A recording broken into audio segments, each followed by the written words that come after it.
Hey metalheads, you like tattoos? Of course you do. If you're in the Louisville, Kentucky area, come on over the bridge to Clarksville, Indiana, and get you some ink done at Ageless Art. If ink isn't your thing, they have a piercing studio as well. Visit agelessartclarksville.com to see some frequently asked questions, meet the staff. The shop is open Monday through Thursday, 12 to 8 p.m., Saturdays, 12 to 10 p.m., and Sundays, 12 to 6 p.m., all appointment-only spots. You can set up your appointments by phone at 812-283-1793 or email agelessarttattooandpiercing@gmail.com and someone will get you set up for your first or your next tattoo or piercing.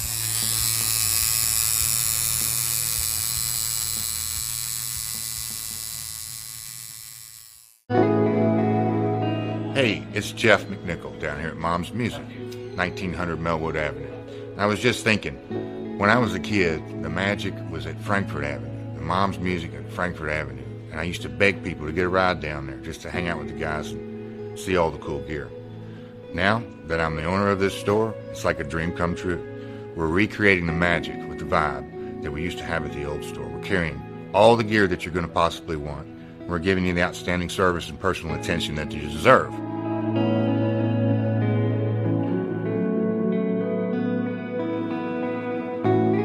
Yeah, so we've got the great guitar shop here. We're carrying USA Fender, USA Gibson, Paul Reed Smith, Gretsch, Jackson, Charvel, anything you could possibly want, we're going to have it for you. Mom's is and always will be Louisville's music store.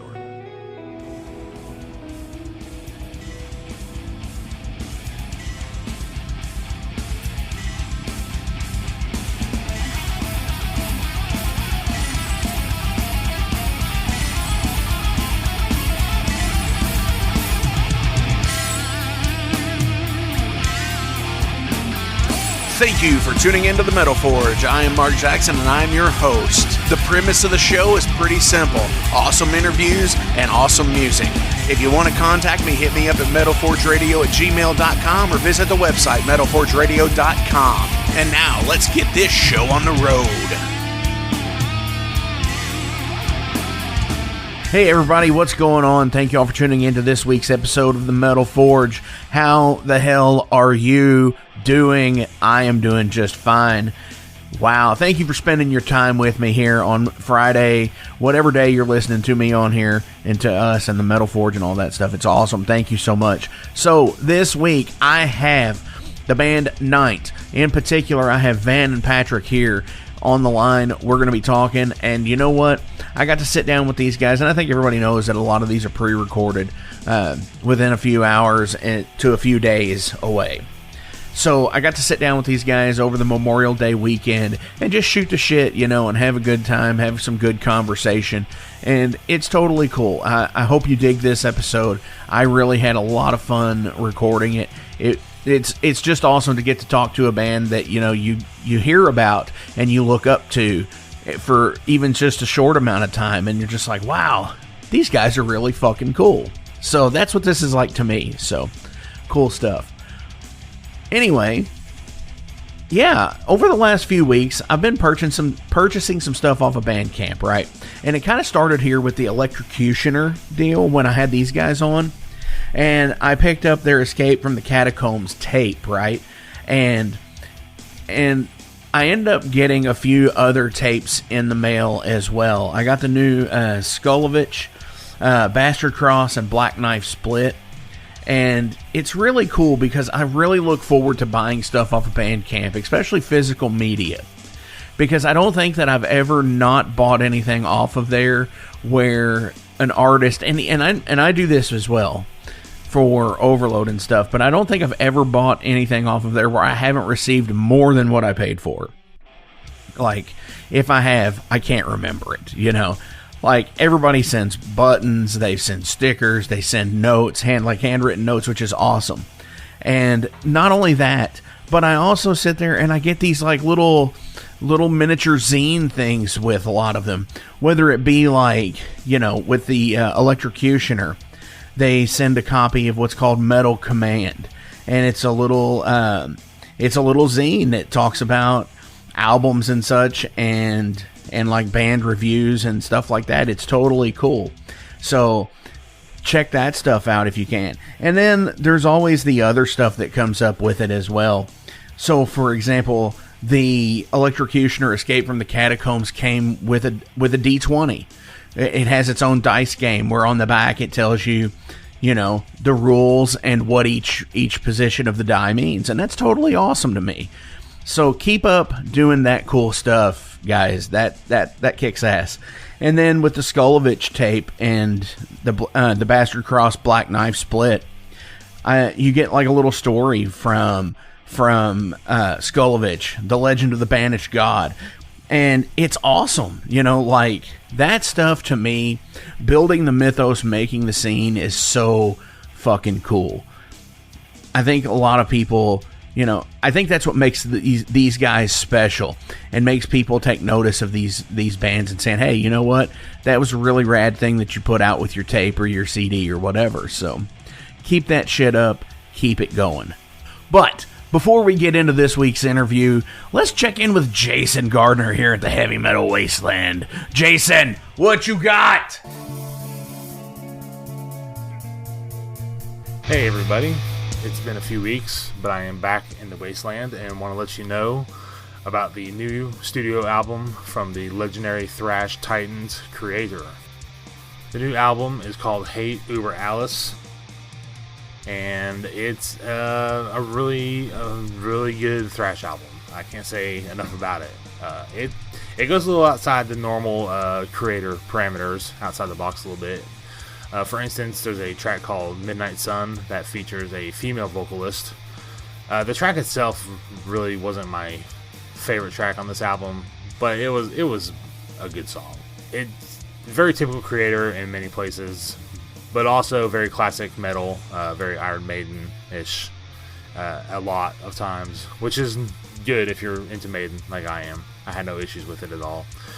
The core lineup is still intact. Millie Petrova, Ventor still on, vocals, guitars, and Ventor on drums. On a side note, I would like to say that I wish Lars would pay attention to some of these other thrash bands and how they're playing, because Ventor is 55 years old and he's playing like a madman, like he's 20 again. So Lars, when you're playing Damage Incorporated and Battery and all those other classic songs with the very fast BPM, it can be done right. Just give a little bit of effort live, please. That's all I'm saying.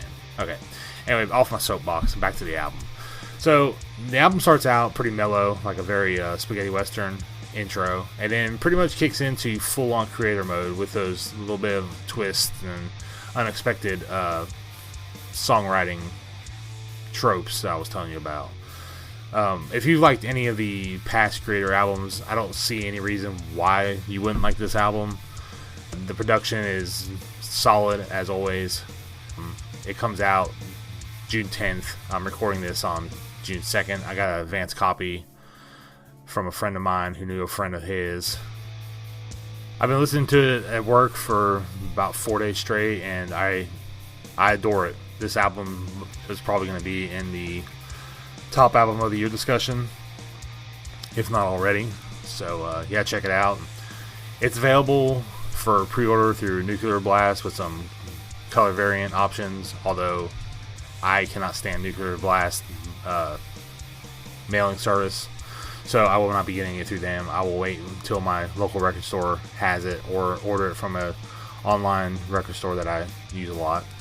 But yeah, just do yourself a favor and do your neighbors a favor and go ahead and just play this loud when it comes out. There's 3 singles out now you can check out, video for 2 of them. So yeah, KREATOR is back, flying the flag of hate, as they say. And if you're just looking for some good thrash, I don't think you can go wrong buying this album in any way, shape, or form.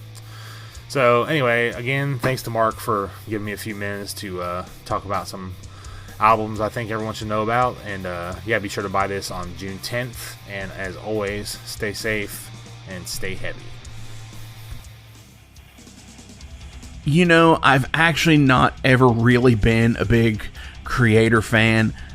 I think I need to get into them more. I think I really need to sit down and listen. If you've got some opinions on some creator stuff, send me the message, reply to the post, whatever. Do whatever you can. Just let me know. Say, hey, start here, or start with the first album. It's great, and it gets better and better every album release, whatever. Let me know, seriously, because I want to get into more bands that I just never really listened to. So hell yeah. So anyways, let's go ahead and get this started with NITE. This is from the first album, and we're going to go all the way back to the very beginning. This is Genesis.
All right, metalheads. I'm being joined here on the line from the guys in the band NITE, particularly Van and Patrick. Dudes, what's going on? All good, man. Thanks for having us. Yeah, thanks so much. We're really stoked to be here. Thank you all. You got it. Yep. Yeah. I mean, we were supposed to do this about a month ago, but schedules kind of got crazy. I know Van got sick there for a couple of weeks, and it's been like hell playing catch up on my end too. So wow, I'm glad you guys are finally here. Yeah, yeah. I mean, actually, we all got sick. We got sick at the end of the tour we did with the Wizard, and we had to actually come home a few days early. Like we missed the last three shows, and then we were all sick for like a couple of weeks with COVID. So yeah, it took us a while to get back to normal, but we're back. You know, that is an awful experience. I'm surprised we haven't heard more out in the world about bands doing that already. Yeah, it seems like there's a lot of tours happening now, and some of them are getting postponed or some of them are getting rescheduled, but I'm just happy to see the bands are back out there touring and getting back out on the circuit. Definitely. It's reassuring. Oh, for sure. And it's one of those deals where it's, you know, we spent 2 years not being able to go out on the road and actually play shows and shit like that. And then now that we're able to get out on the road and play shows, gas is outrageous. Well, yeah, especially here in California, man. Like, I was there about a month ago. I know. Gallon, yeah, I was there back at the end of over the weekend of Hell's Heroes. I was out in California and saw it and was just like, what the shit? Right on. Yeah, everything's more expensive in California. Oh, for sure. For sure. So now that, you know, with the holiday weekend and everything, what is gas currently?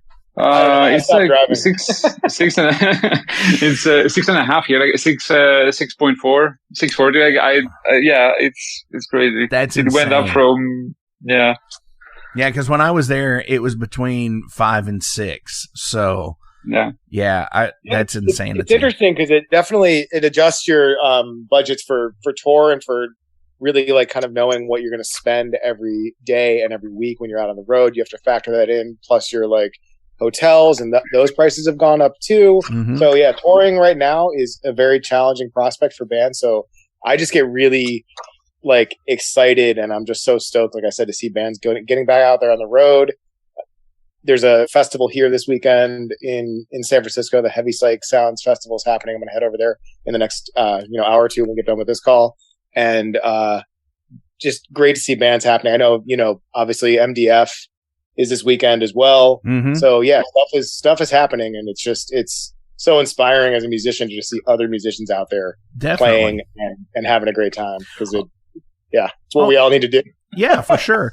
And the interesting thing is I'm playing with Anvil in a couple of weeks, and I noticed their tour support planning out like Indiegogo and GoFundMe pages to help them with tour expenses.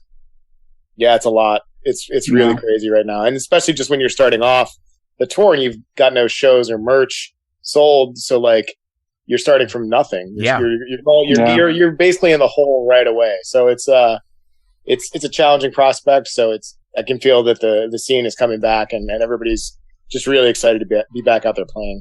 Oh, for sure. So any of the listeners out there, when you're stopping by these shows, make sure you buy some merch and all of that stuff to help these guys be able to get home. Because for me, that's always been my most like irrational fear, is not getting home from tour and having, being stuck in like Wichita, Kansas or something, and being like, well, I guess I live here now. Yeah. So tell everybody out in Metal Forge land about the band NITE. So we're a band from the San Francisco Bay Area. We've been around for around 4 years now. We released our debut album in 2020 via KREATOR Distractor record, which is a label from the Bay Area. And we just released our second album via Season of Mist on the 25th of March, 2022. We play, I like to call it heavy metal. I know that I'm in the minority here. Many people don't really call it on that. But I guess the most common, genre, that we've been placed, in is black and heavy metal. So we play classic heavy metal with black metal vocals, if that makes sense.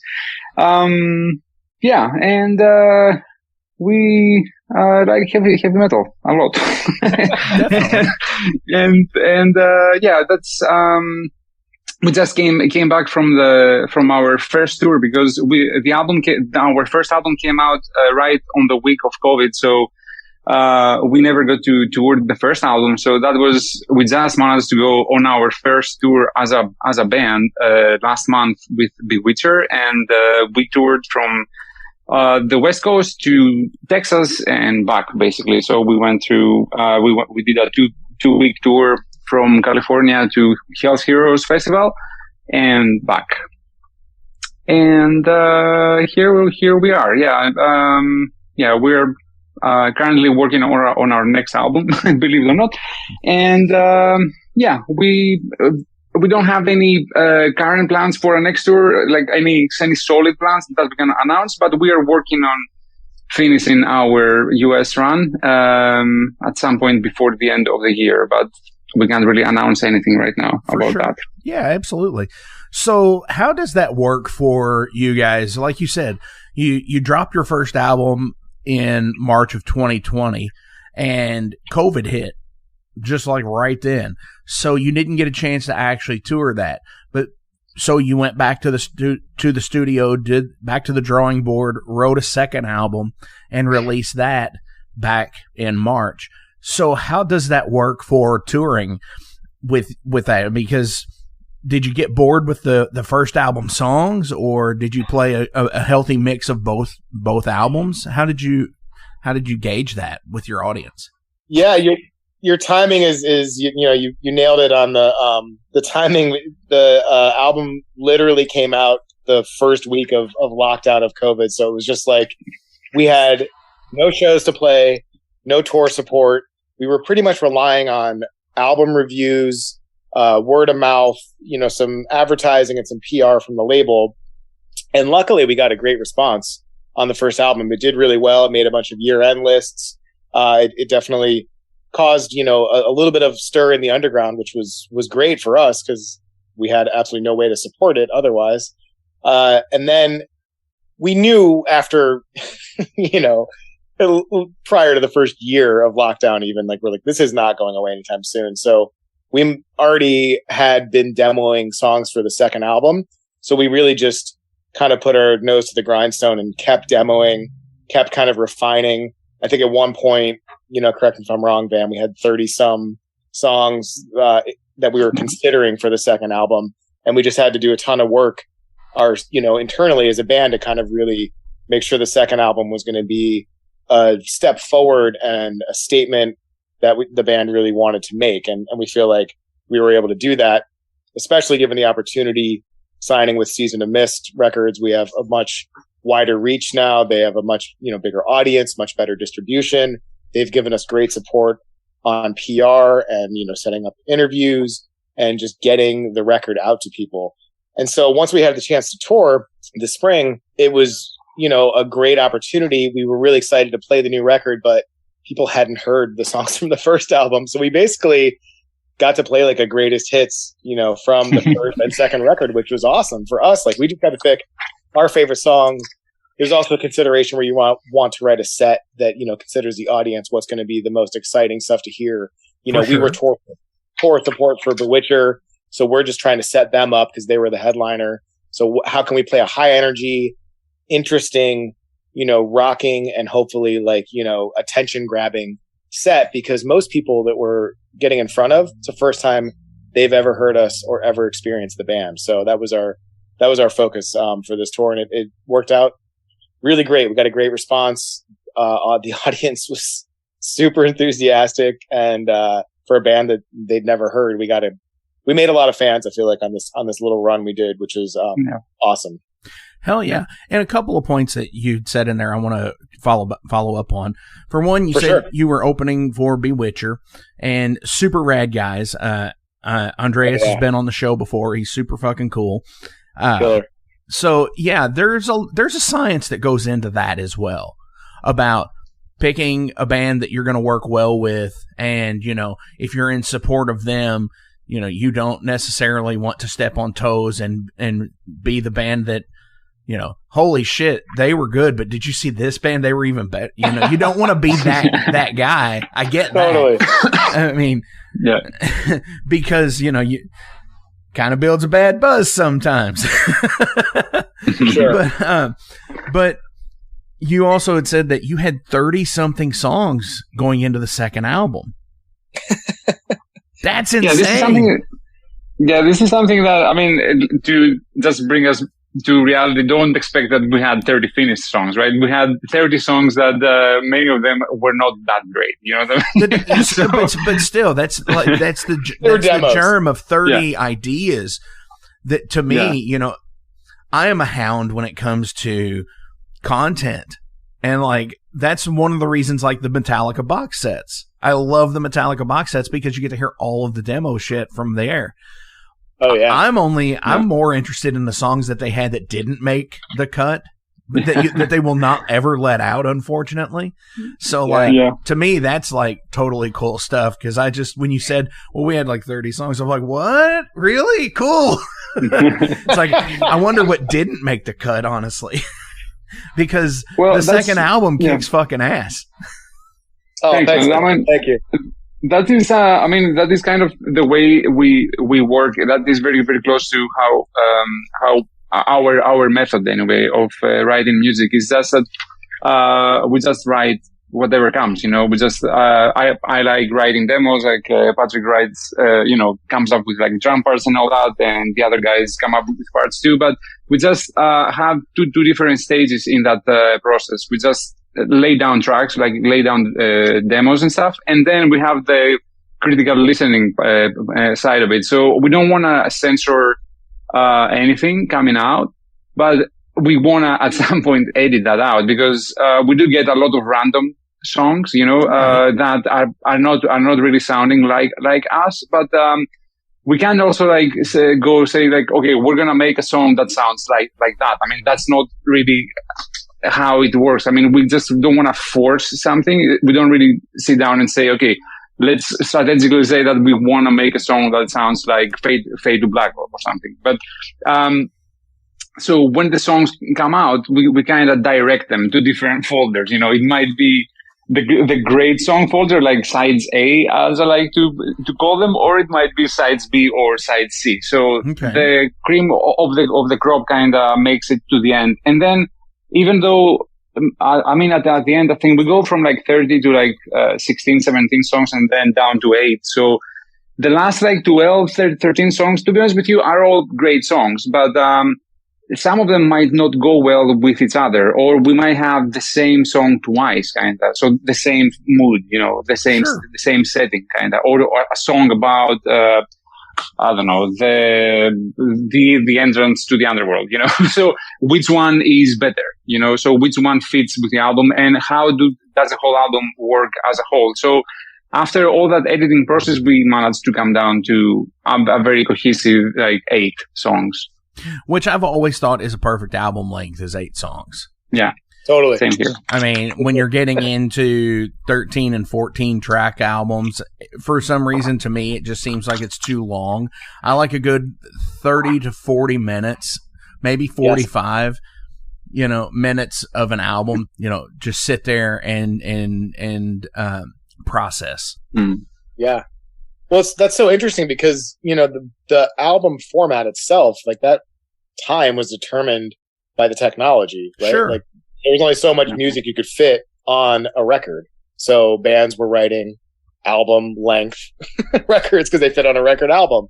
And now it's like, it's become so like culturally ingrained in us that we're used to hearing it. And I totally agree with you. Like 30 to 40 minutes of music is like what I want to hear from the band. So I feel like now there's not really limitations on that. Most people stream and most people listen to things digitally, but it still feels like the perfect amount of music to me. Definitely. Yeah. Hey everybody, let me tell you about the new sponsor to the Metal Forge, Unchained Tapes. They're an independent Pennsylvania tape label. They focus on extreme metal and punk with a killer approach to the tape scene. Visit their web store at unchainedtapes.bigcartel.com now to get your fill of tapes. And for being a Metal Forge listener, enter the code METALFORGE10 at checkout to get a 10% discount on your total purchase. That's unchainedtapes.bigcartel.com.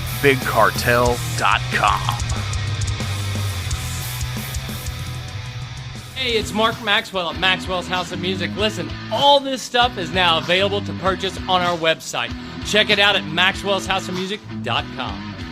We carry all the top brands, like Fender. We got Gibson. We also have basses. We've got ukuleles. We got drums. We've got sound gear. We've got keyboards.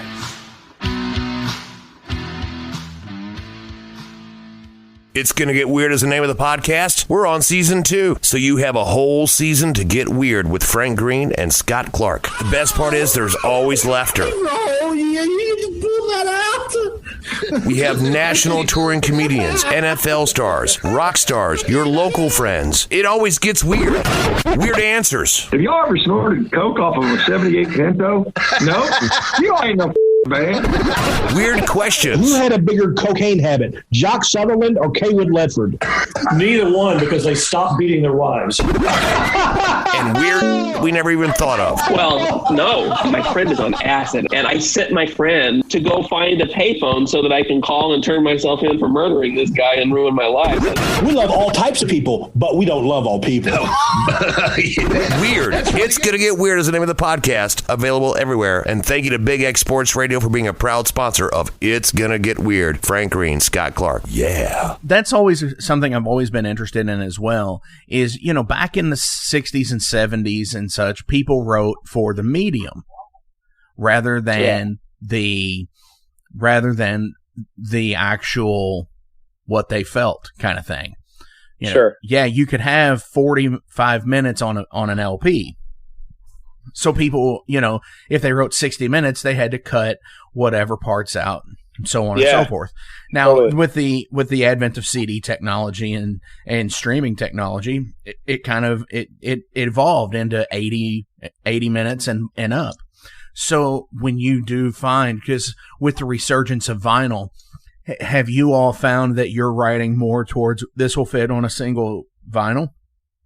Definitely. I mean, that was a big reason why the second album is so much shorter than the first one, because we were kind of bummed out that our first album was a double vinyl, to be honest with you. Like, we were not very, very careful. I mean, at the end, we didn't really have a record deal when we finished the first album, and we were not really thinking about vinyl and all the, you know, we were just putting music out there. And then when we realized that, you know, because we had a 47 minutes, I think is the first one, something like that, that it wouldn't fit on one vinyl, and it kind of bummed us out. So we really wanted to have a single vinyl release to mimic our, you know, favorite albums of the 80s. You know, that you had a clear side A, it was curated to start and finish, and then you would go into the second side, and again it would like lead you to the end. Like, we really wanted to craft that kind of experience.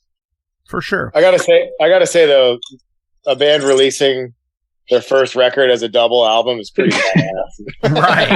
It's kind of like, I know we were initially like very bummed because we were like, oh, this is such a hassle for the label. But honestly, Ben, who runs Creator Destructor, was so supportive and so fully behind the band that he was like, no, this is awesome, you guys. Let's do a double record. We're going to do like gold foil embossing. We're going to do a full gatefold. It's going to be awesome. Like, he just was like, he went with it. Like, he totally rolled with it, and it made it feel like a very intentional, you know, very like bold statement for a band's first album to come out and just like come out of the gate swinging, you know, like it was pretty cool. And honestly, you know, a double album on 45 RPM on a 12-inch, pretty good sounding. So absolutely. I'm happy with it. I'm happy with the way it all turned out for sure. See, and I only have it on CD, so this is the first I knew about it actually being a double vinyl. So that's totally cool. Yeah. But even the CD, you know, I greatly appreciate the look of the CD art and everything with the gold foil on that as well. And when I got it in the mail, I was just like, wow, this is like top notch. Anything like that to me is like super cool. Like I love it when bands do foil, because especially independent bands, because that stuff does cost money. And you always want to make the best looking product. Yeah. And how do you have those little touches, that make you stand out from the crowd just a bit, right? Like it's Yeah. And even on the backside of the jacket, there's little foil dots separating the songs. And it's totally cool because, like I said, you know, you always want to have the best quality looking product out there, even if you are in a completely trash DIY basement project. You still want to have the most attention grabbing stuff out there. Yeah, man. And again, all credit to the label for that. Just having a label behind you and that believes in you and that obviously is willing to financially support you. But I think a lot of bands, you know, are intimidated by the prospect of spending money like that because it feels like, oh no, like we're never going to recoup our costs or nobody's ever going to buy this or what. There's a lot of fear, I think, based in that. When you have a label behind you, which, you know, Creator Destructor and I have to say Season of Mist is the same way. When they believe in you, it gives you so much more confidence to take those kind of risks or spend that kind of money up front because then people buy it and you're like, oh great, like this made the kind of statement we wanted to make and people understand it. So I'm really happy to hear that you enjoyed the CD packaging. Oh, for sure. A lot of long conversations and long nights planning all that stuff out. Oh, I'm glad definitely. it was and you're absolutely right. When a label does take a special interest in your project, it does mean something that they want to have the best product out there for you as well, because they know if they have a great product and, you know, let's just face it, there's been proven times where the product on the audio end has not been that great, but it has been like a great packaging or a great hype behind something, and it's sold tons of fucking copies out there. Totally. You know, just to have support from somebody saying, hey, we like this enough to put this out to you. What do you guys think? For sure. And, you know, and that happens on a very base level to a huge mainstream level as well. Yeah, artwork sells records. For sure. I'm a little bit biased. I'm a graphic designer, so I'm you know, I don't mean to put too much weight on it, but I do agree with you. There's been a lot of albums that sell really well because the artwork is unique or, you know, eye-grabbing or just like make some statement that that maybe even the music can't really stand up to. So we're trying to make a statement with our artwork and hopefully with our music as well, which I think we're doing. Hell yeah, and I think you're doing a great job of it. So back onto the recording thing before we switch over here is you were saying how these songs would go into these great song files. These would be in like, okay, this is like all of our A-side material. This is our B-side material, which I love the fact that you know that A-sides and B-sides were meant for a reason. Because I think that's a lost thing. That's a lost concept in the CD and digital realm. Yeah, to be honest with you, like I'm using those terms in my production folders, but that doesn't mean that what ended up on the B side of our album is a B side song, because it's what I mean is that we have like the tier 1 and you know tier 2 and tier 3, but for this album, like side A and side B are not lesser songs. It's just that we wanted to have the album to have a clearer arc. You know, so that's it too. That's the other side of it is the arc of the album. You know, hit them out the gate, and then it kind of mellows out, and then it goes back to this big, powerful ending, whatever the case may be. So yes, it's an arc with the album process. So when the writing and recording process happens, are you all based all around the same area? Do you have members all over the country? How does that work for you guys? Because I know Scott also plays in High Spirits in the live band. Yeah. So Scott, I guess, is the most recent transplant to the Bay Area. Sorry, I guess Van, you and Scott arrived around the same time. Yeah. But we all live in the San Francisco Bay Area. Van and I live in San Francisco proper. Scott and Avinash, the bass player, both live in East Bay, just right across the Bay Bridge there. And so yeah, we're all local. We all rehearse in the city, and we all have pretty direct access to each other for recording or for rehearsing and getting ready for tour and any kind of like other stuff we need to do. Scott, with High Spirits, will do fly-in tours, and they do a lot of kind of one-off festival stuff as well. But yeah, he's been doing High Spirits for at least the last decade plus. Right. And he was also in Dawnbringer with Chris as well. And so he's, had a long history with playing with Chris Black. And he just, they played Hell's Heroes Festival as well on the Sun. I think they played Saturday, and their set was absolutely incredible. They're one of the most fun bands live. Yeah. I've had the pleasure seeing them a couple times here in San Francisco, but at the festival with the festival crowd, the level of energy and it's the sing-alongs and the matching outfits. Oh, the white pants. Oh, we know way too much about the white pants. Yeah. I love them though. We talk about that all the time with NITE, with having a very specific look, and High Spirits nails that, and it's such a simple thing. It's like white pants, black t-shirt. Like, what could be more simple? But it's a very bold statement, and it's memorable. People latch onto it, and it fits their kind of fun party vibes. So yeah. Well, and even down to the gear that they use, the guitars are white and the drums are white, and it's just so it all makes this big deal. Yeah. So it's totally cool with those. But my point with that is you guys are there getting together, which is awesome, because there's so many bands that are doing this today that you might have a member in San Francisco and a member in Chicago and a member in Tampa, and you just kind of pass files back and forth with each other, and then get together, 2 days or 3 days before a tour and just go for it.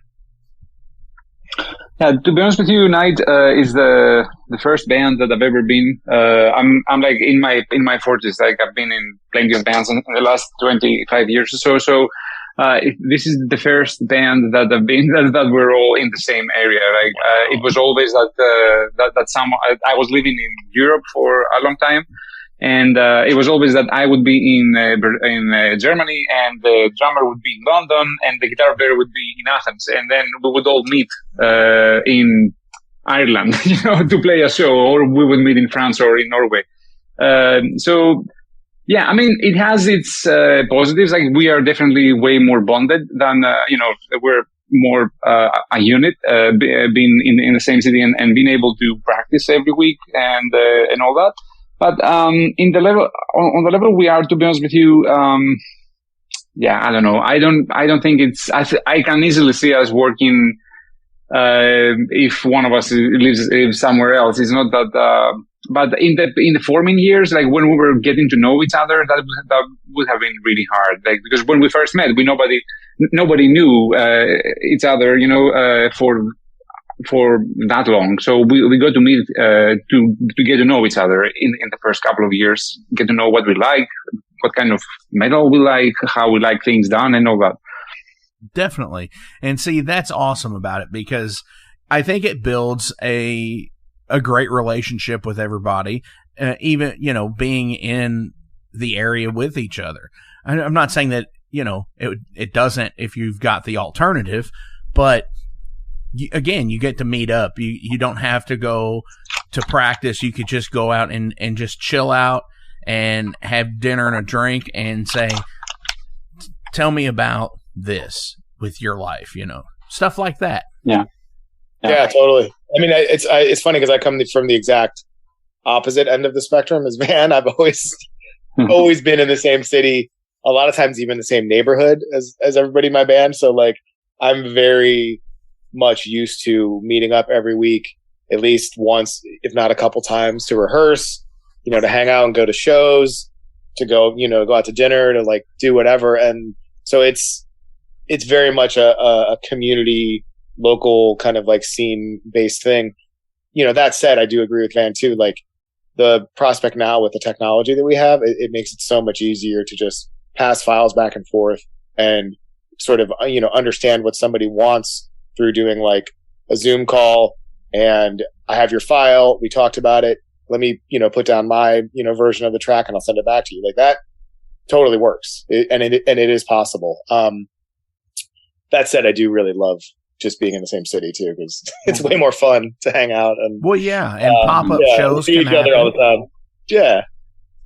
Yeah, you never know that you could sit there and go and play, a pop-up show somewhere some night and still be able to get up the next morning or whatever. Totally. And that actually, you bring up, and a situation that did happen with us, we got asked super last minute to open up for Cradle of Filth on their tour. They came and played the Regency Ballroom here in San Francisco, and I think we had like maybe 2 days notice. A band had to drop off their tour package because of COVID, and we were able to, within I think like 24 48 hours, agree to play a show, go and open up at a pretty good sized venue, a theater sized venue that we're not normally playing. We're playing small clubs and bars and stuff right now at the level we're at. So yeah, that never could have happened if we all lived in different parts of the country. So that was a super great opportunity, and it was really fun also. And it was also a very important show for us, because it was the first opportunity we had to play in front of a big venue with a big line array system, like get actually to experience playing as a band in a big room. And we actually, it was great, but we also saw all the shortcomings, like all the things that we needed to fix in order to be able to handle such a big stage. And I don't know, if that thing hadn't happened six months later, I don't think we would have done that well as we did at the Hell's Heroes Festival, because we did go to play a huge stage there.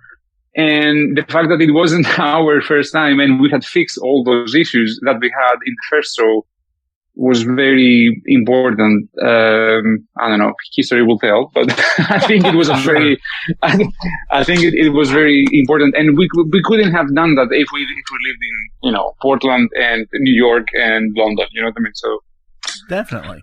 So yeah, it was definitely a positive for that reason, and that you didn't have to. You were able to say, okay, well, this we know doesn't work live, so let's take that song out of the set and let's try this. Yeah. So that works. That's 100% awesome. For sure. So I'm definitely looking forward to album number 3, or I'm hoping you're going to do album after album. It seems like a lot of people just like they'll do an album or two and then they start doing EPs. So hopefully an album's coming out early next year, hopefully. So time will tell, I'm sure. Yeah, I mean, I don't know if it's going to be next year. I don't know what the holdups are with vinyl, because imagine that our current album, we finished the album last July, and we had to wait 8 months for the album to come out with all the vinyl holdups.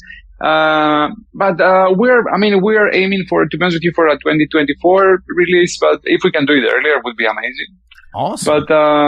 But we're not really in a rush. We really want to make sure that we craft an album that is up to par where we want us to be, and it's exactly what we're after. And we're really just starting out, right? We're like 30% there at the moment with the songwriting, and yeah, we're not going to rush anything. We're going to take our time and make sure that we put out something that we're very, very proud of. Same thing as with this album, right? We really made sure that we don't put anything that we're not 100% crazy about in there. So let's definitely, see. And that's a great piece of advice to pass on to any up and coming musician. Take your time and just, relax. It'll get there, and just take your time. Yeah. Welcome to the Night. You think you know Night Demon? Then the Night Demon Heavy Metal Podcast is for you. Step into the darkness as we peel back the curtain to give you an unprecedented, all-access look into the mind and the heart of the demon. We're talking band history, song analysis, studio anecdotes, stories from the road. It's everything a diehard Night Demon fan could want and more. This is the only place to learn the inside scoop, the deep dive trivia, the untold tales from the band members themselves and those closest to the Night Demon story.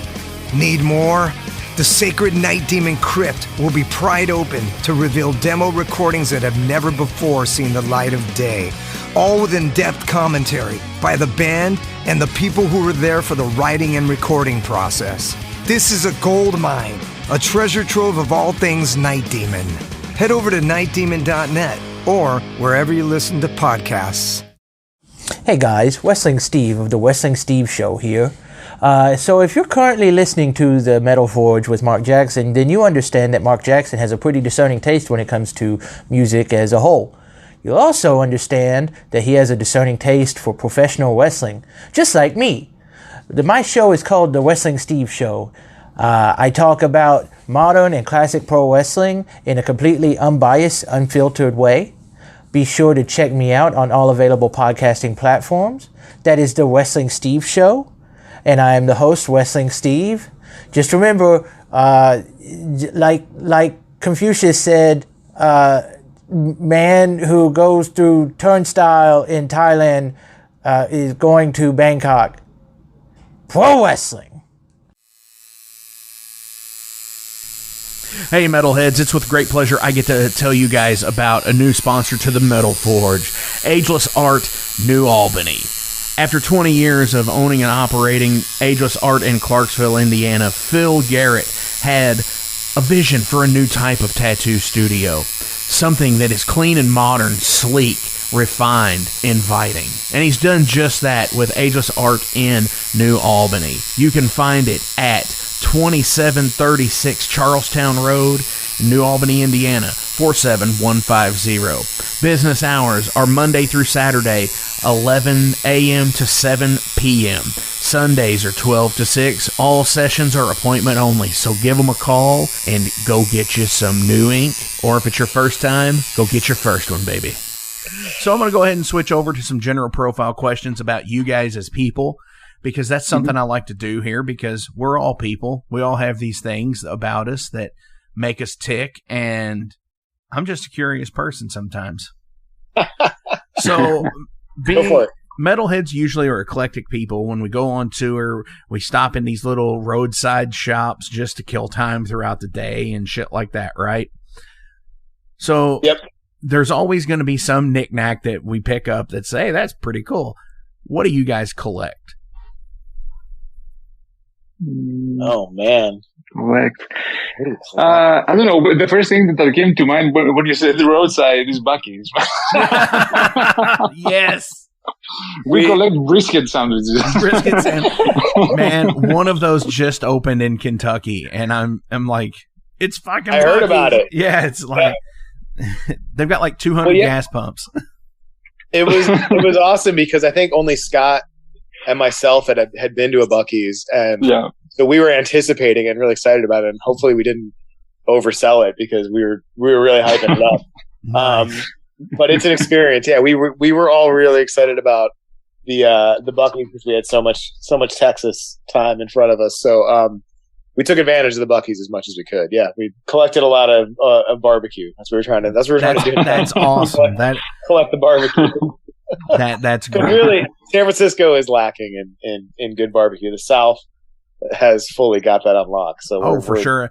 And Texas barbecue is so much different than anywhere else. St. Louis, Nashville, it's all different. Yeah. So we were excited about the Texas barbecue. What is the worst album by your favorite band? Worst album.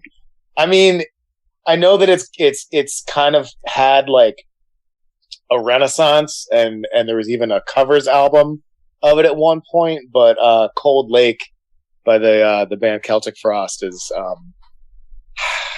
I can't do it. It's either that or Grave New World by Discharge. Okay. Two of my favorite bands in the world. Discharge and Celtic Frost have probably influenced me more than any other bands in the world. And Grave New World is just I can't take the vocal. I know what they were trying to do. I get it.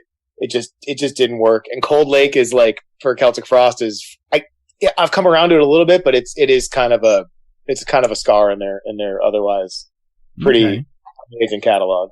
I will say both bands I need to get more into, actually. Oh yeah, you do. Everything else, I'm telling you though, everything else in their catalogs, the Triptychon stuff as well, with Tom G. Warrior, and even if you want to start earlier, pre-Celtic Frost, check out the Hellhammer stuff, because it's pretty raw, brutal stuff. But yeah, Celtic Frost is, in my opinion, one of the best bands that has ever existed. Definitely. What about you, stay away from Cold Lake. Well, I don't know. I don't want to sound like too pretentious here, but I try to like steer away from negative comments. To be honest with you, like I know that I have very very clear answers here, but I feel bad like talking shit about my heroes. That right. I would say if I had to rank, if I had to rank my favorite bands, like albums, like probably towards the last places would be Virtual 11 from Maiden, and Reload from Metallica. But still admirable efforts, though. Like still they showed up, they went to the studio, they recorded, they did, so great job, nonetheless. Keeping it positive there. Yeah, I could get behind those as well. I mean, I think everybody in the world is familiar with pretty much everything Metallica has done, especially, after the Black Album. So, yeah, I mean, Reload and Load to me could have been a great, not necessarily doing it as a double album, but if they've taken like the 6 or 7 songs off of Load and like the 3 or 4 songs off of Reload that were decent enough, they could have made one really good album out of there. Totally. You know what? Actually, I have to change my comment, because Reload was not I would say S&M is that what really did it for me. Like I was like holding on with Load and Reload. The symphony killed it for you. Oh yeah, that was I couldn't. I remember. Yeah, I couldn't handle that. Like I was very very sad about that. But I mean, still we're talking about Metallica here. Like they're the reason why I play guitar, why I like heavy metal, why they have shaped my whole life. If it wasn't for these guys, like who knows what I would be doing, right? I would have been a banking clerk somewhere. I don't know what. So. I feel really bad talking shit about them, so. I don't, I see what why you'd say that about, feeling bad about talking shit about it. But for me, I don't think it's necessarily a talking shit factor. It just doesn't do it for me. Yeah. You know what I'm saying? Like, it's like, it had all the potential in the world to be a great album, but it's like, these are the reasons why I feel like it's not. So for sure. If you'd be, like you said a second ago, if it was for those bands that changed your life, or else you'd be being like a banker or something like that instead. So if you would have followed your dreams as a child, what would you be doing right now? Oh man. If we were to have followed our dreams as a child, you said? Yeah. Oh yeah, I am doing exactly that. Nice. I am right here. I know it's. I mean, I didn't know back then that it's gonna be that hard, but maybe I would have changed my dreams back there. But like, yeah, I mean, for me, playing guitar, doing music every day is what I do, and like I've done all sorts of jobs to pay rent, and I still do, but music takes up like 98% of my day. I'm also a music teacher. For me, there's no other option. Like, I can't do anything else. I mean, I could do anything else, but I cannot. Like, I just wither and die if I don't do music. So yeah, I'm doing that. Hell yeah. Yeah. I mean, I think as a young kid, I wanted to play baseball. I was super into baseball when I was younger, in sports in general. So I think as a kid, I would have wanted to be a professional baseball player or a professional skateboard. Like, I was really, like really into skating and sports, and yeah, totally. So, but honestly, I mean, with Van, he kind of nailed it. Like, I've, played music since I was a really young kid. I started on piano. I played the violin.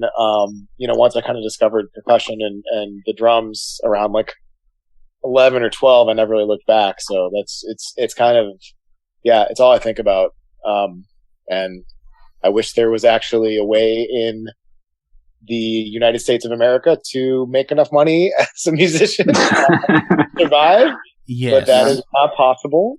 So we, like Van said, we do what we got to do to pay the rent and play music when we can. Definitely. Yeah, the arts are they definitely suffer in the United States, unfortunately. Yeah, we could do a whole nother show just on that, I think. For sure. Absolutely. What was the first concert you ever attended? Oh, man. Yeah. You want to go, Van? I have a fun one. I don't have a good one. Yeah, I mean, I was thinking about that the other day. I might be forgetting something, but I think I'm not. I think the first show I went to was Metallica and the Cult in Athens, Greece, in '93 at the end of the Black Album tour. It was like the one show before the last one. Like after Athens, they went to Turkey, and that was it. So it was at the end of that 2-year run. Wow.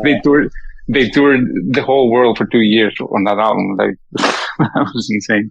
That is wild. Yeah, and I was like 93. I was 14, like 13 at the time. Yeah, my birthday were a few months later. I was 13. Yeah, and Athens in the 90s was kind of hard to describe, but the moment we arrived at the show with my similarly aged friends, there was a big fight between the police and some people that they were trying to get in for free. And there was like a lot of blood everywhere. Oh, wow. that was my first experience with a heavy metal show, but it was pretty awesome, I have to say. Hell yeah. Afterwards.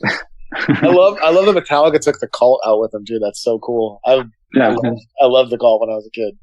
Well, I mean, that's not the first time they had taken them out either. They took them out on the Justice tour also. Oh yeah, that's awesome. That is, yeah, I love hearing that. My answer is not nearly as cool. But I have to be honest. This is the first because it's the first like memory I have of seeing live music. And I was so young that my younger brother and myself were there with my parents, but it was Kenny Loggins. Wow. Wow. I was super excited because I was a little kid growing up in the Midwest. I was really into Top Gun. And so my brother and I had both made like handmade posters that said like Danger Zone, and like we tried to draw like F-14 fighter pilots on them and stuff. But it's just hilarious because it's like that is actually my first memory of seeing live music. And like I was so young that it was like it took me a minute to even understand, like, oh, there's like humans playing this music that are on these tapes that I listen to all the time. You know what I mean? Like it was just like a revelation to me. So not a very cool answer, but that was my first. But it works. That's the thing. Totally, it got me there. And here for Record Store Day, back in November they released the Kenny Loggins soundtrack collection. Yes. So good. So good, man. I mean, when I was working in the record Top Gun is store, still one of my favorite soundtracks. Like that soundtrack is same here. Absolutely. That's funny. Fun fact is I have never seen Top Gun in my life. What? I have never They just seen did another one too. They just did a new one. Yeah. Yeah, they just released the sequel like 35 years later. Well, I got to be honest. Top Gun it does not age well. There's a lot of that's what I've heard stuff in there, but dude, it's worth it alone just for the like insanely homoerotic shirtless volleyball scene playing with the boys. Oh man, it is gold. That is cinematic gold right there. You got to watch it, dude. I think you sold. No. It's great. Great. What was the first album you purchased with your own money? Oh man. Oh, I remember I was on vacation with my family to visit my cousins in North Carolina, and I bought Husker Du's Zen Arcade. It was on a double vinyl record, and my little cousin was like, "Why did you spend so much money on a calendar?" Because it was like the same size as like a calendar, like dates on it. I was like, no, it's a record album. And he like didn't get it at all. I was like, what? Like, what is that? So I clearly remember. I still have that record today. On my That's what my next question. Do you still have it? That's awesome. Oh yeah, still got it. SST Records, man. I got a lot of their stuff. So yeah, when I was growing up, we used to get a lot of tapes. Like a friend would copy an album on a tape. But buying an album at the store, like I have I don't remember which one was the first, but one of the first was definitely the White Room by the KLF. I was very much in. I remember that, and that album by CNC Music Factory. I was also very very crazy about that. But my first metal album was Power Slave, the first CD I got. I'm not sure if it was Power Slave or Kill 'Em All and Ride the Lightning, but I think I got them all at in the same month or something. So, but Power Slave for me, I have still the whole memory. I can access it. Like I just, it was morning. I remember the sun, how it was hitting the door of the record store. That moment for me was, very, very significant. Hell yeah.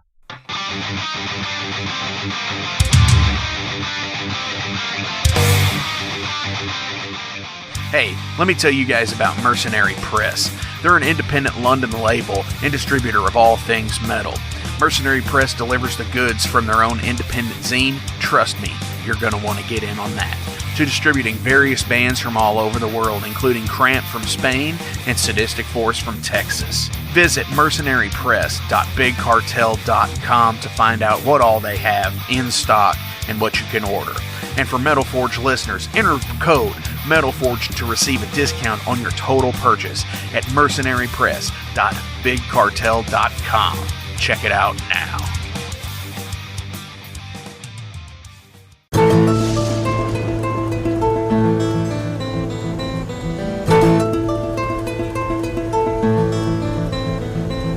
Since 2013, there has been a calling from the underground, from the graves of all those unholy, and they decided to make a zine to talk about all of this.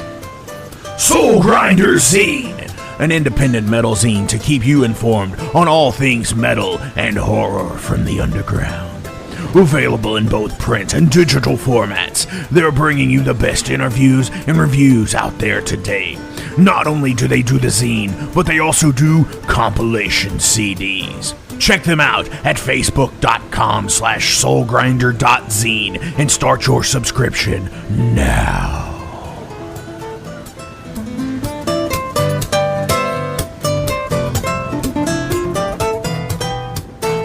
As always, links will be listed below, so please give these guys a like, a share, and a follow. Go onto the Bandcamp page and anywhere that's going to be linked below, and purchase some albums.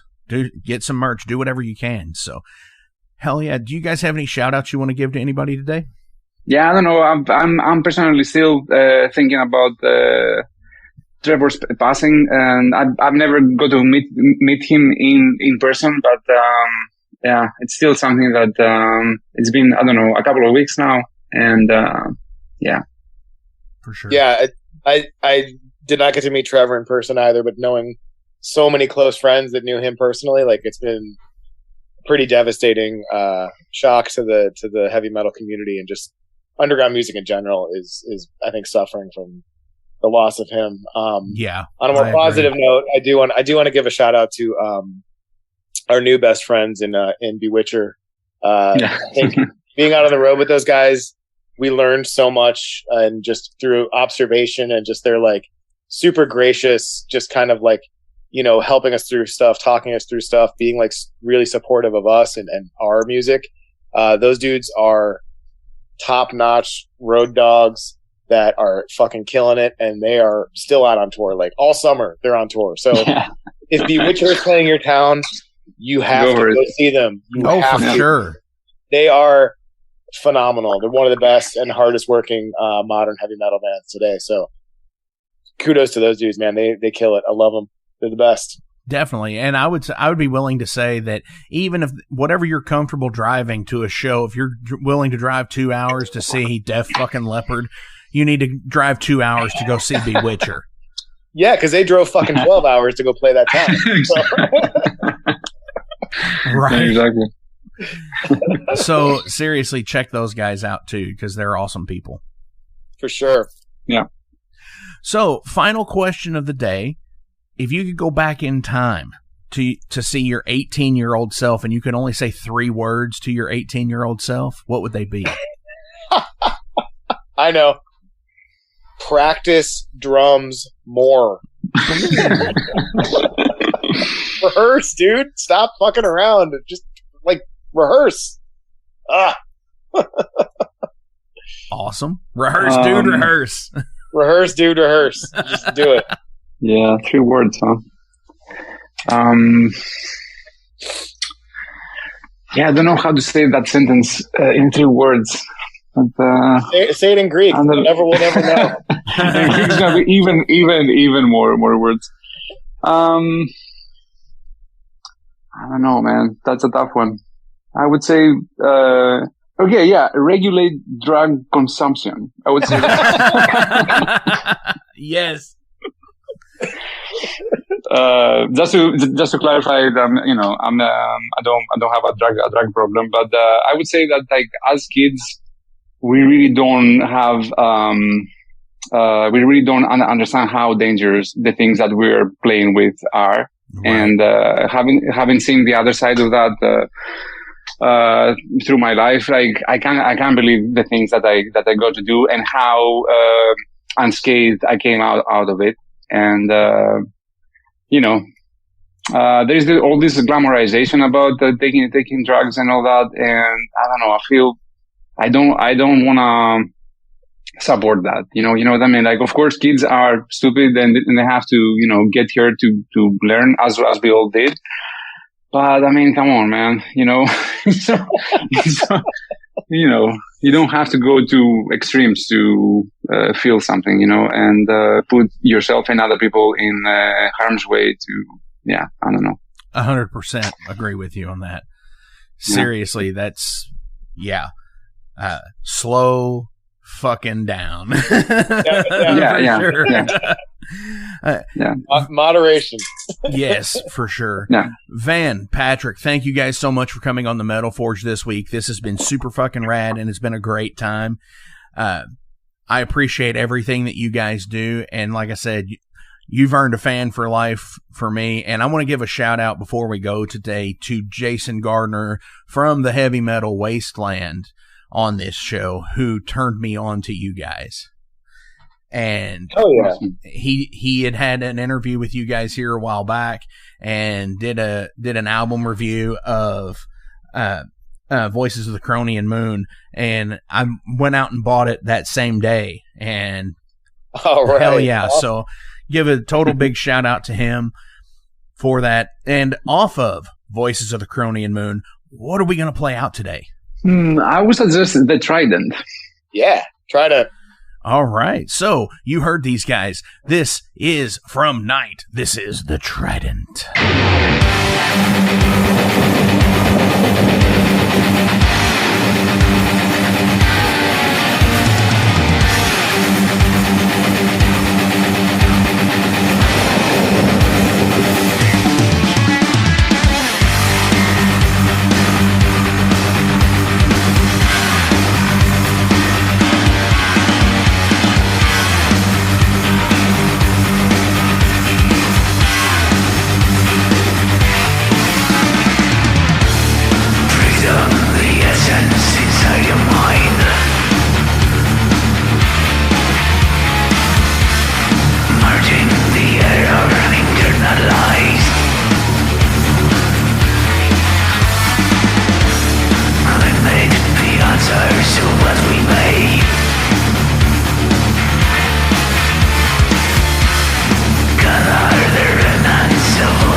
Hey, thank you all for tuning into this week's episode of The Metal Forge. I want to take a minute to remind you guys about the Patreon page. Over on the Patreon page, we have the tiers set up to support the production of the show.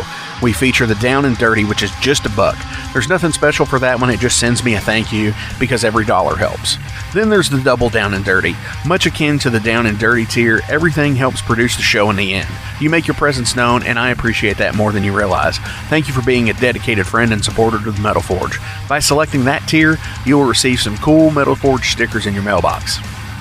Now, we're really going to start pounding the metal madness with the Apprentice Metalhead for just $5 a month. By becoming an Apprentice Metalhead, you'll be given early access to the shows, published 24 hours before everyone else gets it. You're also going to receive 3 entries in any contest that we do here at the Metal Forge.